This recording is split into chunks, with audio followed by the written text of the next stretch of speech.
Holy Cross is expecting around 630 students enrolled for the fall semester, which would be a new record. They will move in during the middle of next month and begin classes on August 23rd.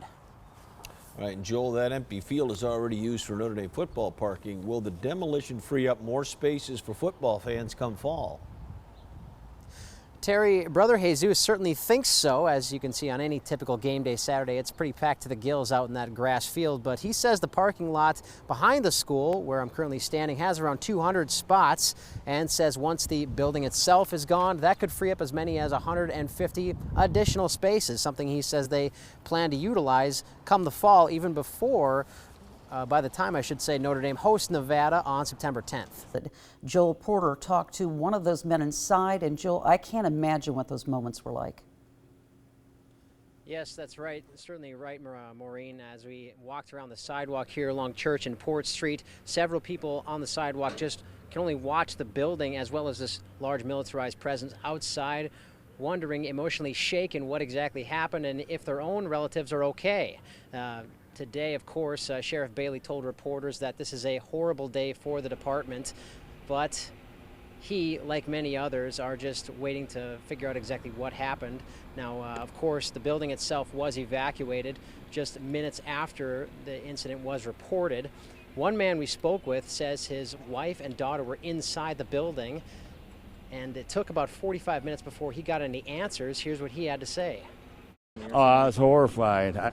I'm like, well, I'm not leaving. My wife and daughter's on the 4th floor. You can see behind me, of course, both Michigan State Police and Berrien County Sheriff's deputies maintain a large perimeter here along Church and Port Street. No one allowed in the building or even any access as they continue to maintain a security presence here, Maureen. But thankfully, we're just kind of waiting to figure out exactly. Paul Bailey will talk to us again at 6 o'clock. Yeah, and he is scheduled to, correct, Joel? That is right. And of course, Bailey will give us an update. And the man we spoke with says fortunately his wife and daughter are okay, but once again, he waited almost an hour. Joel Porter spoke with a man whose son was inside the building. And Joel, I can't imagine the afternoon, what it was like for him and other folks up there with loved ones inside that courthouse. Very stressful indeed, Terry, as Go ahead, Joel.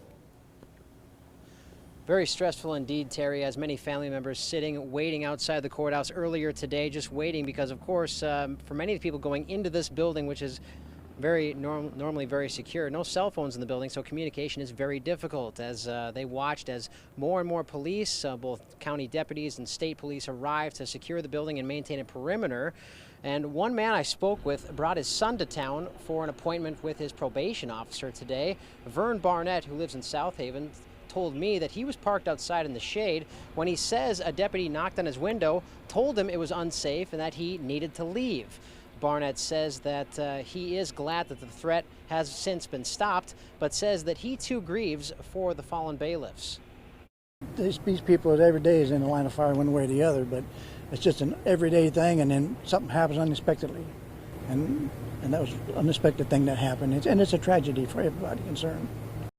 Fortunately, Terry, within the last half hour, Vern's son was allowed out of the building. He had been inside with many other people for hours. So, of course, Vern, like many relatives, was just waiting outside, pins and needles, waiting for each person to be slowly let out of the building. All right, Joel, I know they're keeping the media and the public at a safe distance, even though the situation is secure. I know they're gathering evidence and stuff. Are there still a lot of folks out there milling about the courthouse? Terry, the presence has since cleared out for a large part. As you can see behind me, the parking lot is beginning to empty out as you're only seeing mainly sheriff's deputies and state police as they maintain the perimeter and the presence inside the building. Church and Port Street remain blocked off, but fortunately many people have since been able to go home.